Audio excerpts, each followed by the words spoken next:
কথাগুলো শুনতে অনেকটা ভালো, অনেকটাই খারাপ। আমাকে জন্ম দিয়েছে আমার বাবা মা, আপনাকেও জন্ম দিয়েছে আপনার বাবা মা। এই উপরওয়ালার রহমতে আপনি পৃথিবীতে এসেছেন। আল্লাহ তাআলা আপনাকে সবই দিয়েছে, টাকা পয়সা বাড়ি গাড়ি সব দিয়েছে। আপনি যখন ছোট ছিলেন, আপনার ভাই যখন ছোট ছিল, আপনার বাবা মা কিন্তু আপনাকে কখনো আলাদা চোখে দেখেনি। আপনার জন্য কিছু নিয়ে আসলো, আপনার ভাইয়ের জন্য নিয়ে আসতো। বাবা মা কখনো দুই সন্তানকে আলাদা চোখে দেখে না।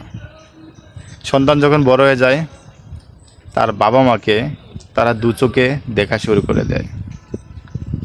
যখন মা পৃথিবী থেকে চলে যায়, তখন বাবা হয়ে যায় দুর্ভাগা এক বাবা। দুই সন্তান ভাগ করে নেয়, তুমি 15 দিন খাওয়াবে, আমি 15 দিন খাওয়াবো। আরে ভাই, তোমাকে যখন জন্ম দিয়েছে তোমার বাবা মা, তোমাদেরকে কখনো দু চোখে দেখেনি। আজ তুমি বড় হয়েছো, অনেক টাকা ইনকাম করতেছো, লেখাপড়া করেছো, আজ তুমি তোমার বাবা মাকে দুই ভাগে ভাগ করলে।